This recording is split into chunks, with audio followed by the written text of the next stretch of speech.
Selamat pagi. Kali ini video ini khusus saya bikin memang pagi hari ya, selepas subuh. Pada saat saya membuat video ini masih pukul 4 pagi ya, menjelang subuh. Baiklah. Video ini saya khususkan untuk sebuah pertanyaan yang cukup mengulik ya, yang seringkali muncul dalam meja redaksi saya, tentang mengapa doa kita tidak kunjung dikabulkan. Kita sudah melakukan banyak hal, tapi kenapa doa tidak kunjung dikabulkan? Sebuah pertanyaan yang paling sering muncul dalam meja redaksi saya. Mengapa Bun? Saya sudah berdoa sekian kali, sekian lama, melakukan semua yang disampaikan, tapi kok tidak ada doa saya, masih ada doa saya yang tidak dikabulkan oleh Allah. Mengapa bisa begitu? Jawabannya gampang. Ya. 1, karena kau belum layak untuk dikabulkan. Ini tentang kelayaan di mata Allah, bukan di mata sesama manusia. Allah tengah menguji kesabaranmu, tengah menguji itikat baikmu, tengah menguji niatmu.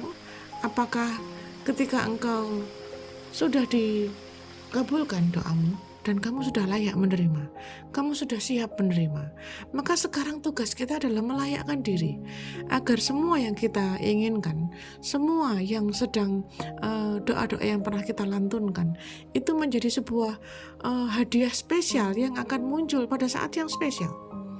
Kita sedang melayakkan diri, bukan sekedar berdoa lalu Allah langsung memenuhi permintaan kita.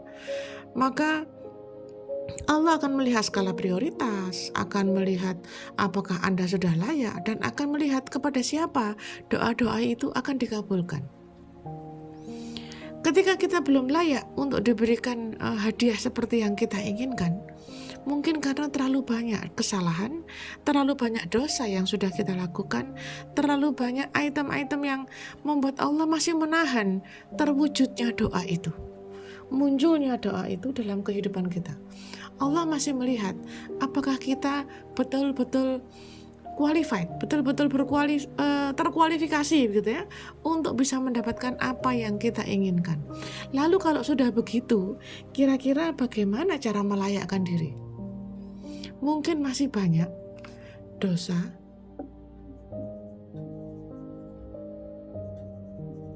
salah dan khilaf kita yang membuat doa itu tertahan, doa itu tidak kunjung dikabulkan karena Allah masih melihat terlalu banyak dosa dan kesalahan yang harus kita tebus. Masih banyak hal-hal yang tidak termaafkan atau belum termaafkan, dan kita masih dalam rangka menebus kesalahan itu. Kita masih diberikan kesempatan, karena waktu tidak pernah berhenti menunggu Anda sadar kan? Maka Anda diminta untuk sadar dulu, dosa, salah, dan khilafmu ini sedang kau tebus. Kamu lagi OTW menuju kepada layak itu. Kamu sedang menebus ini supaya ketika engkau suci, ketika engkau sudah bersih dari dosa, salah, dan khilafmu ini, karena Allah kan memberikan pengampunan kan seterah gitu, kata anak saya seterah ya, terserah beliau gitu, terserah Allah mau kapan akan diberikan kepada dosa kita, kepada Allah, kepada salah kita, kepada sesama manusia, maupun kepada khilaf kita yang tidak kita sadari. Mungkin masih ada item-item yang sudah yang belum diampunkan. Lalu yang ketiga, yang memungkinkan mengapa doa Anda tidak segera dikabulkan, kau sudah diberi,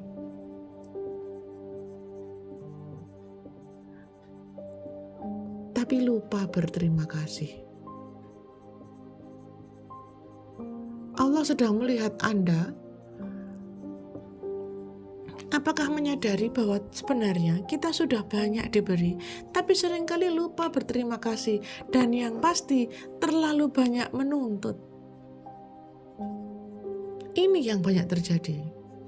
Anda terlalu banyak menuntut pada item-item yang ketika Anda sudah diberi tapi lupa gitu. Kita pun seringkali melakukan ini. Ketika kita banyak menuntut kepada orang tua, banyak menuntut kepada sekitar, kepada pasangan, kepada siapapun.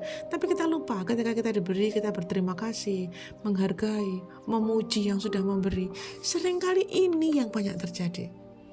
Menuntut doa dikabulkan, tapi tidak melayakkan, tidak berterima kasih. Bahkan ketika sudah diberi apa bun? Wong hidupmu tidak baik-baik saja. Kamu sudah diberi waktu, kamu diberi kesempatan, kamu diberi kemudahan, kamu keluar rumah, sampai pulang ke rumah, kamu dilancarkan, dimudahkan. Sudah berterima kasih belum? Kamu masih bangun dalam kondisi sehat, masih bisa beraktivitas, masih bisa mendengar suara anak-anak, masih bisa sarapan, sahur, buka puasa dengan nikmat. Kamu sudah diberi, tapi kamu lupa berterima kasih, menuntut doa agar semuanya dikabulkan. Bagaimana dengan konsep keadilan Allah ketika semua doa dikabulkan? Lalu kepada siapa kamu akan bersedekah? Kepada siapa kamu akan berbuat baik ketika semua doa dikabulkan? Berarti Allah tidak melihat usaha yang jauh lebih baik, usaha yang jauh lebih banyak. Banyak orang-orang yang melakukan usaha yang jauh lebih keras, jauh lebih banyak. Maka Allah memberikan skala prioritas kepada mereka yang lebih banyak melakukan usaha dalam rangka membaikkan kehidupannya. Sebenarnya engkau sudah diberi. Dan yang pasti, kau sudah menerima. Hanya dalam bentuk yang lain. Yang mungkin tidak persis seperti yang engkau minta, tetapi justru kepada bentuk yang jauh lebih baik, tapi tak kau sadari. Dalam bentuk yang lebih baik pada waktu yang tidak kau sadari. Sebenarnya kamu sudah menerima bagian daripada doamu, setara dari doamu, setara dari apa yang kau minta, tapi tidak kau sadari. Ini yang semakin membuat Allah tuh kayak gemes gitu loh. Anak ini sudah tak kasih yang jauh lebih baik loh. Kok masih terlalu banyak menuntut ya? Jangan-jangan kita sudah diberi yang jauh lebih baik, tapi kitanya nggak nyadar.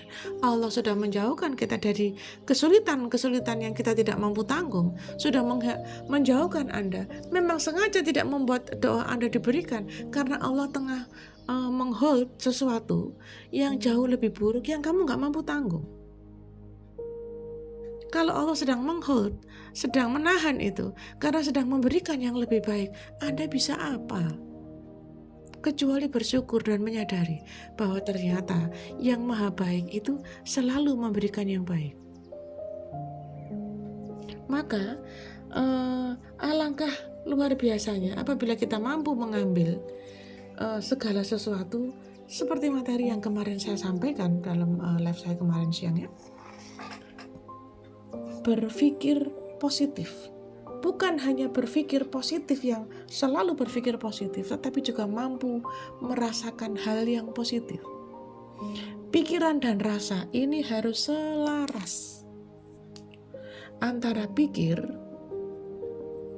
plus rasa ini harus selaras. Jangan Anda berpikir positif, tetapi Anda masih merasakan ketidakbaikan, ketidakadilan, ketuntutan, ketidaksabaran. Rasa ini yang paling penting. Mengapa begitu? Karena Allah bergerak di titik rasa. Allah merespon atau melihat Anda pada titik rasa. Mengapa? Karena rasa inilah yang menjadikan Anda itu mendapatkan intuisi. Rasa yang engkau rasakan dalam kehidupanmu, itulah tempat Allah membisikkan intuisi di situ, membisikkan hikmah kejadian di situ. Bukan dari apa yang kau pikirkan, tapi dari apa yang kau rasakan. Ketika Anda tidak mampu menjadikan antara pikiran dan rasamu menjadi selaras, sama bersyukurnya pikirannya positif, rasanya juga positif, Anda tidak mampu menjadikan itu menjadi sesuatu yang sama, maka Allah akan merespon, karena Allah bergerak di titik rasa. Pikirannya positif, tetapi rasanya gak positif, sama juga bohong. Allah tidak akan menjadikan pikiran positifmu itu terwujud, karena rasamu sendiri yang menjadi penjagalnya, rasamu sendiri yang menggagalkan itu. Lalu bagaimana caranya agar bisa berpikir positif dan berasa positif? Anda memahami alasan di balik kejadian. Setiap kejadian selalu ada alasan. Selalu ada alasan. Mengapa kejadian itu terjadi? Dan itu diberikan kepada orang yang lebih banyak berpikir, bukan yang banyak pikiran. Ketika engkau banyak berpikir, engkau mencari cara untuk bisa memahami alasan mengapa ini terjadi, mengapa aku dihadirkan yang seperti ini. Anda bertanya bukan dalam rangka protes, tetapi dalam rangka mencari alasan itu. Yang banyak terjadi itu dalam rangka protes. Itu yang banyak terjadi. Lalu yang kedua, sering-seringlah melakukan muhasabah. Muhasabah itu introspeksi. Karena hanya orang yang mampu berintrospeksi, yang bisa berintrospeksi, yang bisa melihat kebenaran pada orang lain. Orang lain itu punya benarnya masing-masing. Ada versi benarnya masing-masing. Entah berapa persen kebenaran yang dia miliki, tetapi pasti ada kebenaran pada sikap yang dia lakukan. Anda pun juga punya kebenaran versi Anda masing-masing. Pada saat Anda mampu melihat kebenaran pada orang lain, maka pemakluman Anda akan sedikit lebih baik daripada sebelumnya. Dan proses orang yang bisa berintrospeksi itu membutuhkan sebuah hal yang tidak dimiliki banyak orang. Apa itu? Kejujuran. Hanya orang yang memiliki kejujuran, yang mampu berintrospeksi, mengakui kesalahan, menerima kesalahan, dan memaafkan kesalahan. Baik kesalahan diri sendiri maupun kesalahan orang lain. Orang dengan proses berintrospeksi adalah orang yang bisa melihat, oh ternyata alasan dia begini. Oh ini karena efek dari kesalahanku sebelumnya. Maka proses pemakluman menjadi lebih mudah, proses pemaafan menjadi jauh lebih mudah karena Anda mampu melihat benar versi orang itu. Lalu Anda cocokkan dengan benar versimu. Nanti pasti akan ada korelasi akan ada benang merah yang nyambung pada versi kebenaran. Lalu yang ketiga, bagaimana caranya agar selalu bisa berpikir positif dan berasa positif, memiliki perasaan yang positif, adalah dengan banyak bersyukur. Terhadap apa? Terhadap apa yang sudah diberi.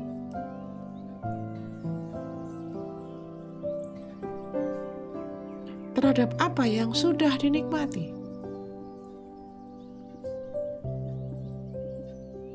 Kita selama ini lebih banyak terkonsen kepada apa yang belum Anda terima, kepada apa yang belum Anda nikmati, padahal yang sudah Anda terima, yang sudah Anda nikmati jauh lebih banyak, jauh lebih banyak. Kalau sudah begini, lalu Anda tidak mampu berterima kasih terhadap apa yang sudah diberi dan dinikmati, karena Anda lupa konsep rezeki itu adalah apa yang sudah kau nikmati, apa yang sudah kau makan, dan apa yang sedang kau nikmati. Kalau sudah, ini berarti terjadi di masa lalu, dan kalau sedang berarti terjadi saat ini. Itu konsep rezeki yang selama ini ada di rumahmu, di kulkasmu, di garasimu, itu tersedia untukmu.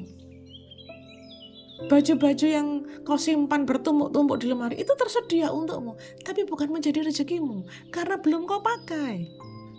Sudah kau pakai dulu dan sekarang tersedia untukmu untuk bisa kau pakai kapanpun. Dan rezekimu itu apa yang nempel di tubuhmu saat ini. Dan itu yang seringkali lupa untuk disyukuri. Anda hanya bisa makan ya makan saja, minum ya minum saja, tanpa bisa menikmati bahwa itu bagian daripada rezeki yang sudah disiapkan oleh Allah untukmu.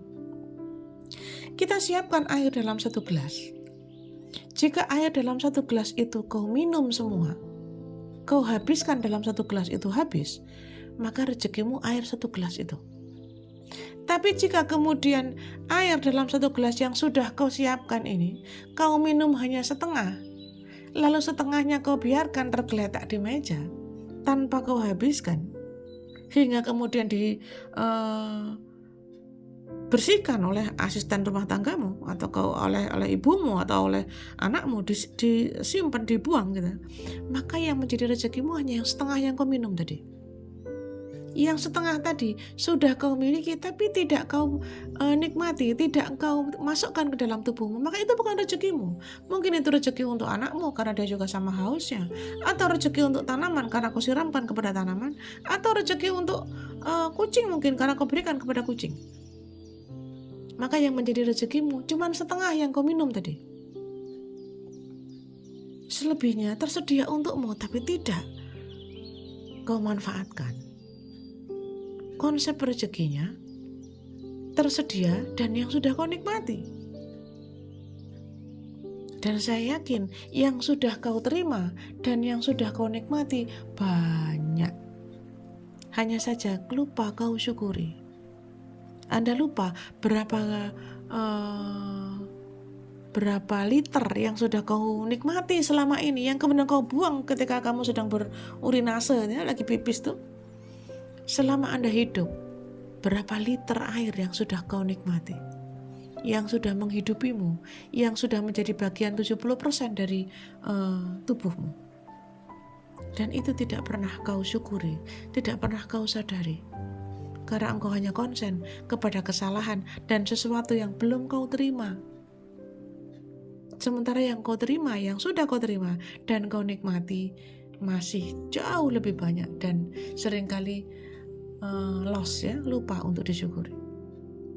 Kalau sudah begini, dari 3 item sederhana ini, mana yang sudah kau lakukan? Mana yang sudah menjadi bagian daripada kehidupan kita sehari-hari? Jangan-jangan kita sibuk menuntut, tetapi lupa berterima kasih. Semoga kita menjadi orang-orang yang senantiasa berkebaikan, senantiasa memahami, senantiasa mudah memaafkan, mudah melakukan introspeksi, lalu mudah meminta maaf kepada Allah, meminta ampunan kepada Allah karena terlalu banyak kekilafan, kesalahan, bahkan dosa yang sengaja kita lakukan dan itu belum dimaafkan oleh Allah, sehingga menjadi penghalang hadirnya sebuah kebaikan, penghalang hadirnya sebuah terkabulnya sebuah doa, penghalang datangnya kebaikan-kebaikan yang sudah disiapkan oleh Allah. Maka jadilah orang-orang yang mampu memudahkan langkah Anda, memudahkan hati Anda, memudahkan pikiran Anda untuk lebih banyak berpikir, bukan terlalu banyak pikiran. Untuk berpikir kira-kira, ya Rob, apa sih yang menghalangi aku dari Engkau? Adakah dosa, salah dan khilafku yang menghalangi hadirnya kebaikan yang sudah kau siapkan untukku, ya Rob? Aku sedang ingin memperbesar mangkok rezekiku, ya Allah. Jangan kau jadikan mangkok rezekiku ini kau isi dengan pikiran buruk. Kau isi, ya Rabb, kau izinkan aku berpikiran buruk. Kau izinkan aku berbuat kesalahan yang baru. Kau izinkan aku senantiasa protes. Kau izinkan aku tidak banyak bersyukur kepadamu, ya Rabb. Jangan kau izinkan aku membersihkan mangkuk rezekiku, agar rezeki yang sudah kau siapkan tertampung dengan baik. Agar rezeki yang sudah kau siapkan turun dan tertampung di mangkokku, ya Allah. Layakkan aku, mudahkan aku, agar aku mampu menjadi orang-orang yang banyak bersyukur terhadap apa yang sudah kau beri, apa yang sudah kau nikmati. Dan Masya Allah, ya Rabb, aku memohon ampun kepadamu karena aku seringkali lupa menyadari dan bersyukur kepadamu. Maka Bunda, Panda, jadikan setiap waktu kita menjadi catatan kebaikan, menjadi sebuah sarana bagi kita untuk bermuhasabah, untuk beristighfar, untuk senantiasa bersyukur bahwa tidak ada kejadian yang terjadi di dalam dunia ini yang tidak diizinkan Allah terjadi. Maka jika sudah diizinkan Allah terjadi, maka tugas kita hanya bisa menerima dan bersyukur bahwa kita masih diberikan waktu, masih diberikan kesempatan untuk bisa melihat setiap kejadian. Karena kalau kita sudah tidak bisa melihat kejadian itu, tugas kita tinggal tanggung jawab. Kita masih diberikan kesempatan untuk melihat, itu karena Allah masih memberikan kesempatan. Kalau kita sudah nggak bisa melihat, itu kita tinggal fase tanggung jawab. Maka jadikan fase tanggung jawab Anda menjadi fase yang lebih indah. Karena Anda sudah menyadari sebuah kesalahan. Serasa cukup itu yang bisa saya sampaikan. Semoga menjadi bahan pertimbangan Anda untuk sebelum melakukan kesalahan tuh mikir dulu gitu loh ya. Sebelum melakukan protes tuh mikir dulu, layak nggak sih aku protes? Pantas nggak sih gitu. Semoga ini sebagai bisa kita jadikan sebuah sarana pembelajaran. Anda boleh share, like, comment, and subscribe channel ini. Semoga Allah memudahkan kita semua menjadikan Ramadan ini menjadi bulan yang penuh dengan kebaikan, menjadikan bulan yang penuh sebagai bahan bermuhasabah, menjadi bulan yang penuh dengan rahmat, berkah, dan ampunan atas dosa, salah, dan khilaf kita selama sekian bulan, sekian tahun kita diberikan kehidupan. Cekap semanten atau dalam atau non sangat buat penjenengan semua yang berkenan mendengarkan, berkenan bermuhasabah, berkenan beristighfar untuk sekedar menyadari kesalahan yang sudah pernah kita lakukan. Wabillahi taufiq wal hidayah. Wassalamualaikum warahmatullahi wabarakatuh. Kita ketemu di video saya selanjutnya. Bareng.